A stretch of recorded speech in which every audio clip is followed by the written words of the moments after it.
Esto es América Noticias bajo la dirección general de Carlos Basallo. Comenzamos. Un saludo para todos. Díaz-Canel cada vez se parece más a María Antonieta, la reina de Francia que le cortaron la cabeza.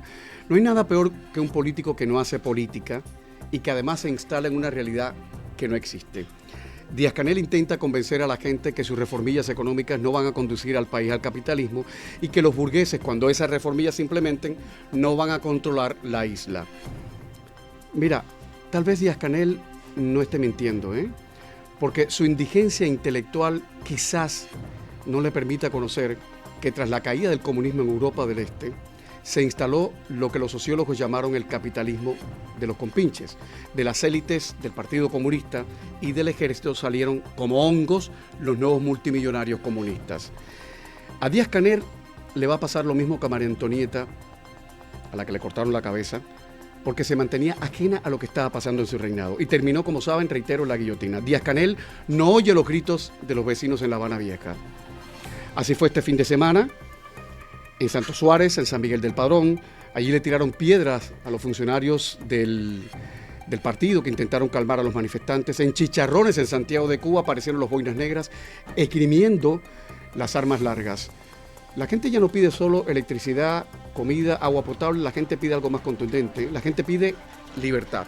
Recuerden que en 2011, durante las protestas antigobierno, la policía disparó a los manifestantes, murió una persona y varios resultaron heridos. Yo me pregunto, ¿qué pasaría ahora si la policía abre fuego, si la policía dispara contra la gente? ¿Qué pasaría? Y mientras el régimen coquetea con el capitalismo, ha muerto en La Habana Humberto Pérez, el arquitecto de la economía centralizada, el hombre que se atrevió a hacer ciertas reformas y que Fidel Castro pulverizó totalmente. Y es que el diablo son las cosas. Mientras la gente se atreve cada vez más a desafiar a los represores, moría hace más de una semana en La Habana Ramiro Valdés, el hombre que diseñó el terror socialista. Y es que el diablo son las cosas. Es como si la realidad más tremenda llamara al orden de la muerte a sus protagonistas.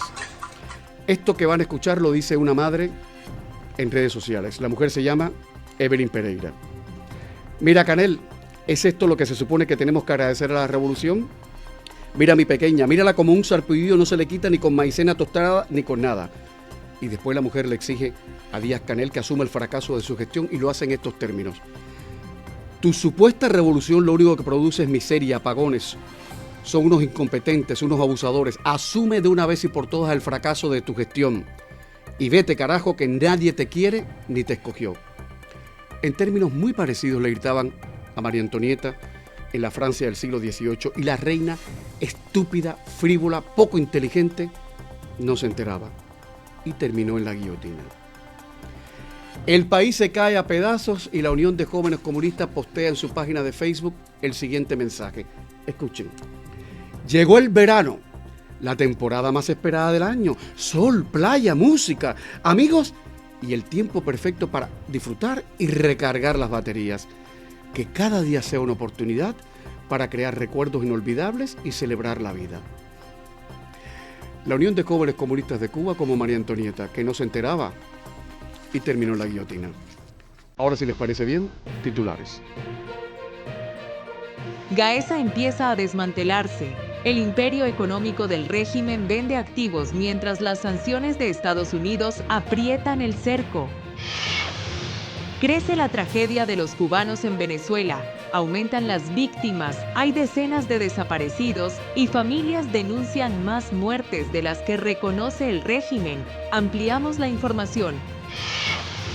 34 puñaladas por celos. Un cubano en Miami podría pasar el resto de su vida en prisión tras el brutal ataque contra su novia. Tenemos los detalles. Trump redobla su ofensiva contra el comunismo y reafirma su pulso contra las dictaduras de Cuba, Venezuela y Nicaragua. Además, Camilo Egaña conversa con la psicóloga Edith Shiro sobre el impacto emocional de los terremotos en Venezuela, cómo afrontar el trauma de una catástrofe y la angustia que ella misma vive con su familia en la zona afectada. Félix Guillermo analiza con el experto Vicente Pimienta cómo la inteligencia artificial está ayudando a salvar vidas tras los terremotos en Venezuela. Información confiable y al momento, aquí en América Noticias.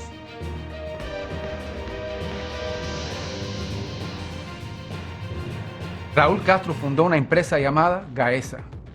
Hoy, mientras ustedes sufren, estos empresarios tienen $18 mil millones en activos. Las sanciones de Estados Unidos ya empiezan a dejar huellas dentro del principal imperio económico del régimen cubano. Gaesa, el conglomerado militar que controla buena parte de la economía de la isla, comenzó a desprenderse de empresas y activos estratégicos en un movimiento que muchos analistas interpretan como un intento por proteger sus negocios del creciente aislamiento internacional.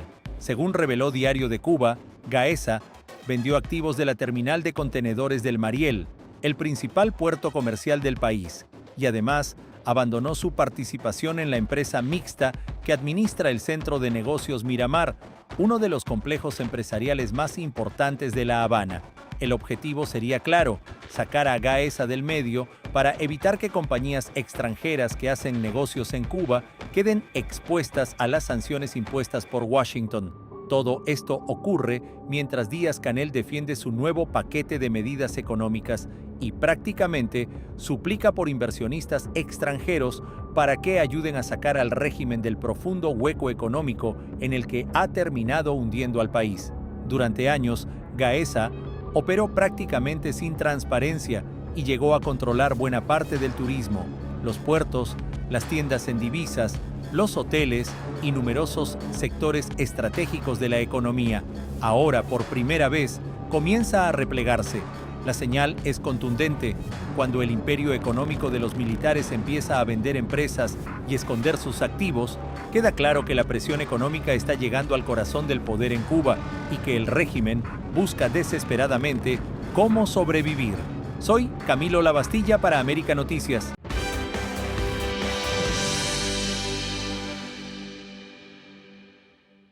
Cinco días después de los devastadores terremotos que sacudieron Venezuela, la tragedia para la comunidad cubana continúa creciendo. Familiares y medios independientes ya reportan la muerte de 7 ciudadanos cubanos. Entre ellos está Vanessa Martínez, cuyo fallecimiento fue confirmado por sus familiares, y 6 integrantes de una misma familia cubana que permanecían desaparecidos desde el colapso del edificio donde residían en el estado de La Guaira. Las víctimas fueron identificadas como Lázaro González, su esposa Marlene Pérez, su hija Laura González Pérez, el esposo de esta Javier Rojas y los 2 hijos de la pareja Daniel, de 11 años, y Sofía, de 7. Mientras tanto, continúa la búsqueda de más de una treintena de cubanos cuyo paradero sigue siendo desconocido. Familiares dentro y fuera de la isla mantienen campañas en redes sociales y listas ciudadanas con la esperanza de obtener información sobre sus seres queridos. Los rescatistas cubanos enviados por La Habana continúan trabajando junto a brigadas venezolanas e internacionales en las labores de búsqueda y recuperación de víctimas, mientras cientos de especialistas permanecen desplegados en las zonas más afectadas.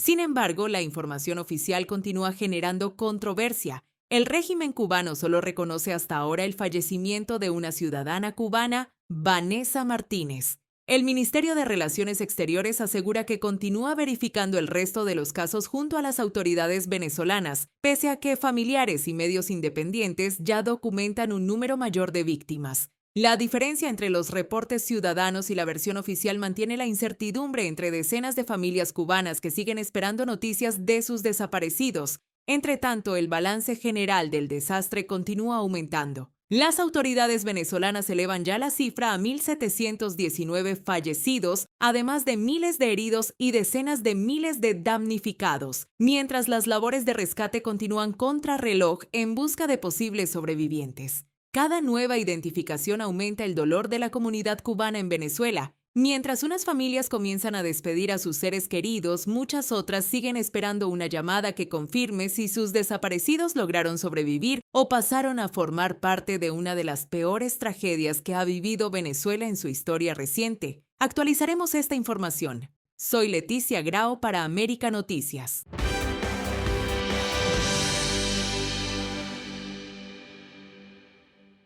Otro caso de extrema violencia sacude al sur de la Florida y tiene como protagonista a un cubano que ahora podría pasar el resto de su vida en prisión. Leisnier Mauri García, de 40 años, fue arrestado en Miami acusado de intentar asesinar a su novia tras propinarle 34 puñaladas, 10 de ellas en el cuello, luego de que la mujer le dijera que quería terminar la relación. Según la investigación, la pareja discutía mientras se dirigía a un restaurante, después de que el acusado viera un mensaje enviado por el padre del hijo de la víctima. Tras la discusión, ambos fueron a un Airbnb para recoger algunas pertenencias. Al regresar al automóvil, García insistió en sentarse en el asiento trasero, algo que la mujer consideró extraño.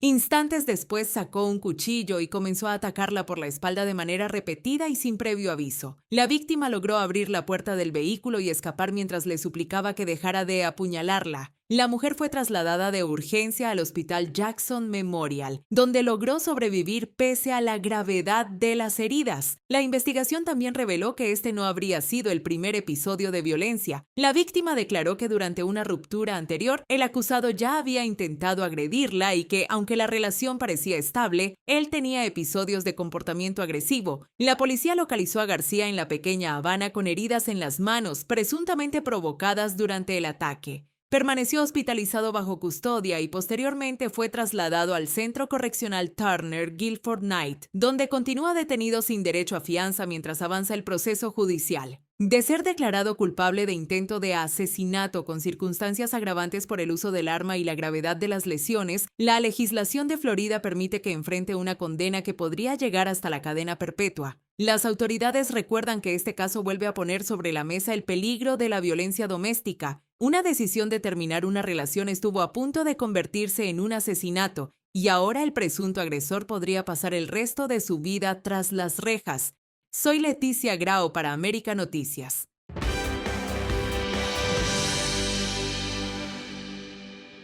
Cinco días después de los devastadores terremotos que sacudieron Venezuela, la mayor operación internacional de rescate continúa desarrollándose sin descanso.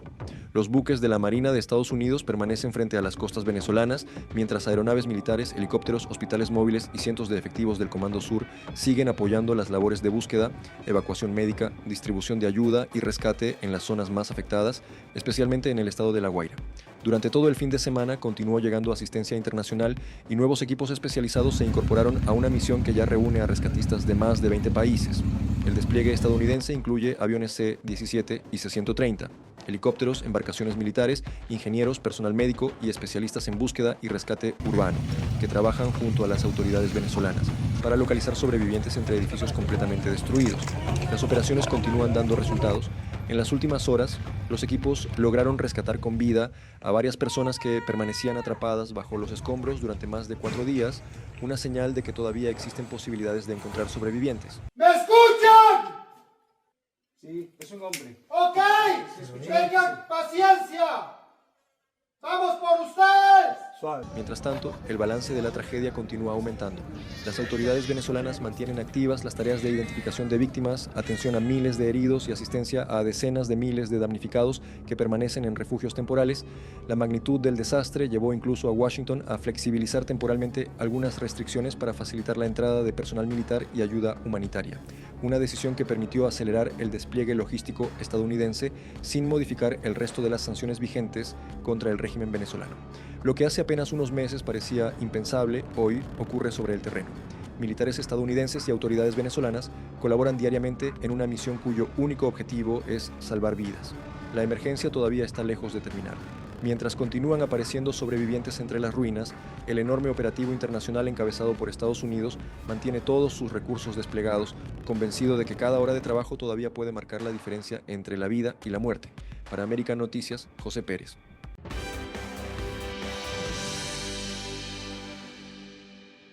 5 días después de los devastadores terremotos que sacudieron el norte de Venezuela, la atención ya no está solamente en la búsqueda de sobrevivientes. También crecen las preguntas sobre por qué tantos edificios colapsaron. Mientras continúan las labores de rescate y el número de víctimas ya supera las 1.719 personas fallecidas, ingenieros y especialistas comienzan a poner bajo la lupa cientos de construcciones levantadas durante los gobiernos de Hugo Chávez y Nicolás Maduro, como parte de la Gran Misión Vivienda Venezuela. Nosotros hemos invertido entre 2011 y 2012, que estamos cerrando, 82.000 millones de bolívares solo en la Gran Misión Vivienda Venezuela. Ese programa fue presentado por el chavismo como uno de sus mayores logros sociales. Se prometieron millones de viviendas seguras para familias de bajos recursos y damnificados. Pero tras los terremotos del pasado jueves, numerosos edificios construidos durante ese periodo quedaron destruidos o con daños estructurales severos, especialmente en La Guaira, Catia la Mar, Caraballeda y Los Corales. Las imágenes de edificios desplomados, piso sobre piso, dieron la vuelta al mundo. Especialistas explican que muchos presentan el llamado efecto acordeón, un tipo de colapso asociado a graves fallas estructurales, columnas débiles, poco acero de refuerzo, plantas bajas abiertas y deficiencias en el diseño antisísmico. A esto se suma otro problema. Numerosos complejos fueron levantados rápidamente durante los años de la bonanza petrolera, cuando el gobierno priorizaba cumplir metas políticas y entregar viviendas como símbolo de la revolución. Análisis satelitales realizados por el laboratorio AI for Good de Microsoft estiman que solo en Catia la Mar alrededor de un tercio de las estructuras sufrió daños, una cifra que alimenta el debate sobre la calidad real de muchas construcciones. Los expertos también recuerdan que Venezuela sufrió 2 terremotos de gran magnitud con apenas segundos de diferencia. Ese doble impacto pudo terminar de derrumbar edificios que ya presentaban debilidades estructurales. Ahora la presión aumenta sobre el régimen de Delcy Rodríguez. No solo deberá responder por la emergencia humanitaria, sino también explicar si miles de viviendas construidas bajo la principal bandera social del chavismo cumplían realmente con los estándares mínimos de seguridad. El terremoto abrió una investigación que va mucho más allá de la fuerza de la naturaleza. La pregunta ahora es si parte de la tragedia pudo haberse evitado y si la Gran Misión Vivienda fue realmente una solución para los venezolanos, o una promesa política construida sobre cimientos demasiado débiles. Informó Enrique López para América Noticias.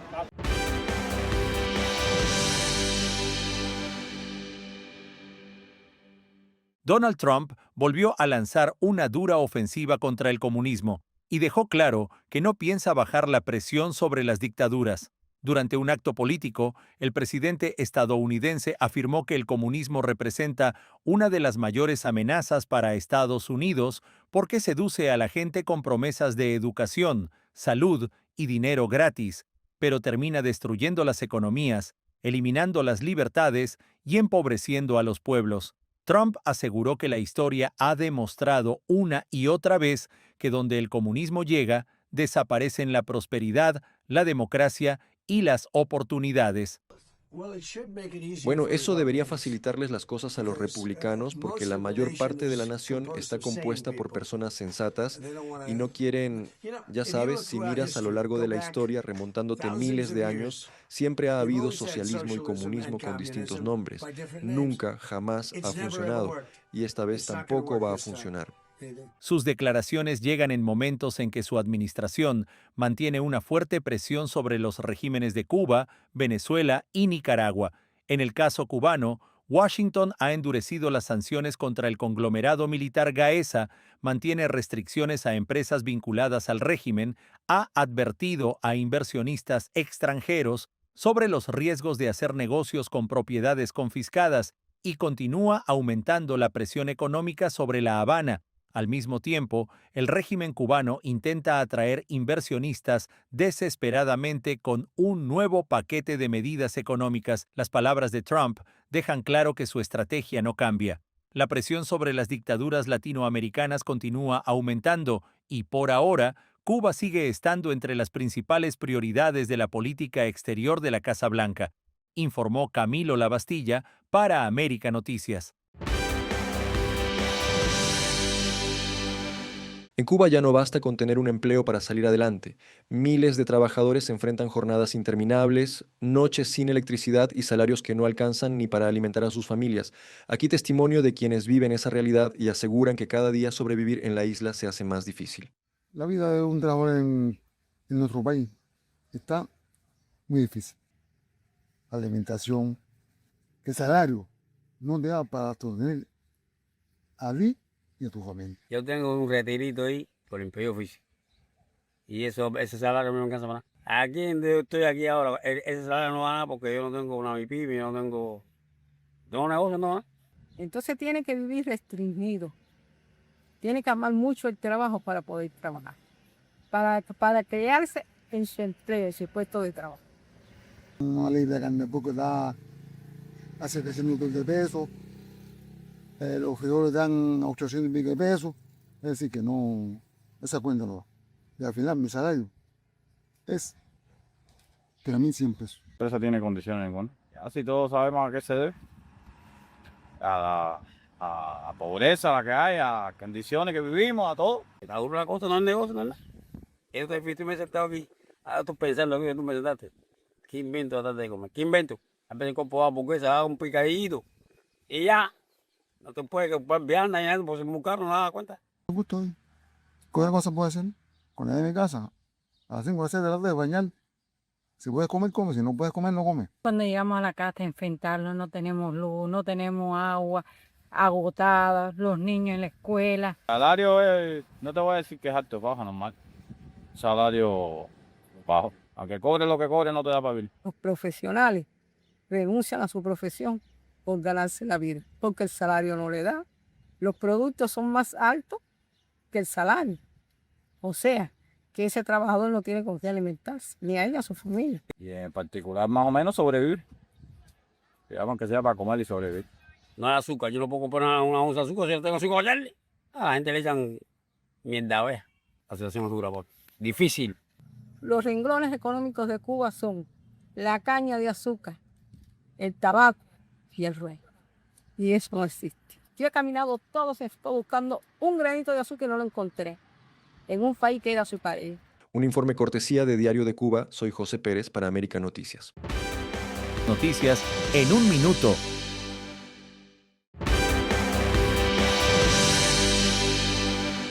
El embajador de Estados Unidos en España y Andorra, Benjamín León Jr., de 81 años, y su esposa, Mavileivis Campa Felipe, de 38, atraviesan uno de sus momentos personales más especiales desde su llegada a Madrid. La pareja espera su primer bebé en común, según reveló la revista Hola, tras una recepción oficial en la sede diplomática. El empresario y diplomático cubano-estadounidense ya es padre de 3 hijos adultos, Silvia, Lourdes y Benjamín III, nacidos durante su anterior matrimonio. La noticia llega en una etapa especialmente intensa para León, quien desde febrero de 2026 ejerce como embajador de Estados Unidos en España y Andorra, tras una larga trayectoria empresarial, filantrópica y comunitaria en Miami. Un informe de América Noticias. Durante la noche del domingo y la madrugada del lunes 29 de junio, se denunció una serie de cacerolazos en el reparto Chicharrones, en la provincia de Santiago de Cuba, a causa de los prolongados apagones que se registran en la zona en medio de la actual crisis energética. De acuerdo con el reportero independiente Yosmani Mayeta Labrada, la protesta fue protagonizada por varios jóvenes del mencionado reparto y terminó luego de que las autoridades castristas enviaran a sus fuerzas represivas. El comunicador, quien compartió algunas fotografías de los represores, indicó que los boinas negras utilizaron armas largas para intimidar a los presentes en un intento por frenar las protestas. Por último, la denuncia reconoció que los ciudadanos del mencionado reparto salieron a las calles para quejarse de la situación que se vive no solo en Santiago de Cuba: prolongados apagones, escasez de combustible y falta de servicios esenciales como el agua y la recolección de basura. Un informe de América Noticias.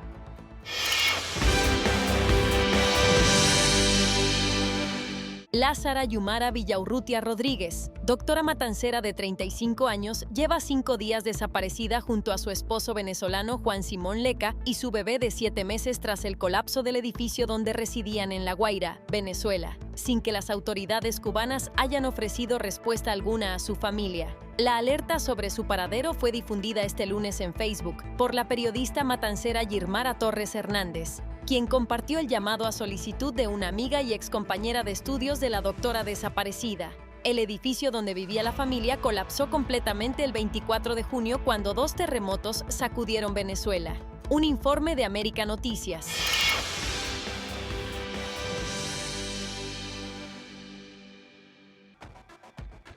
El presidente ruso Vladimir Putin reconoció el domingo que el país atraviesa cierta escasez de combustible producto de los repetidos ataques ucranianos contra infraestructuras de hidrocarburos rusas. Por supuesto, estos ataques contra nuestras instalaciones de infraestructura están causando problemas, eso es evidente. Actualmente estamos viendo cierta escasez, pero no es crítica. Ucrania ha intensificado su campaña de ataques aéreos en los últimos meses, atacando especialmente la infraestructura energética rusa para cortar el suministro de hidrocarburos que permite al Kremlin financiar su esfuerzo bélico. De su lado, Rusia bombardea Ucrania casi a diario desde el inicio de la invasión, lanzada en febrero de 2022. El lunes, al menos 7 personas murieron y una treintena resultaron heridas en ataques en el este y el sur del país. El portavoz del Kremlin dijo el lunes que las fuerzas rusas están avanzando en varios frentes y que están creando una zona de seguridad tapón en la región de Kursk. Las negociaciones, bajo mediación de Estados Unidos para poner fin al conflicto, siguen estancadas.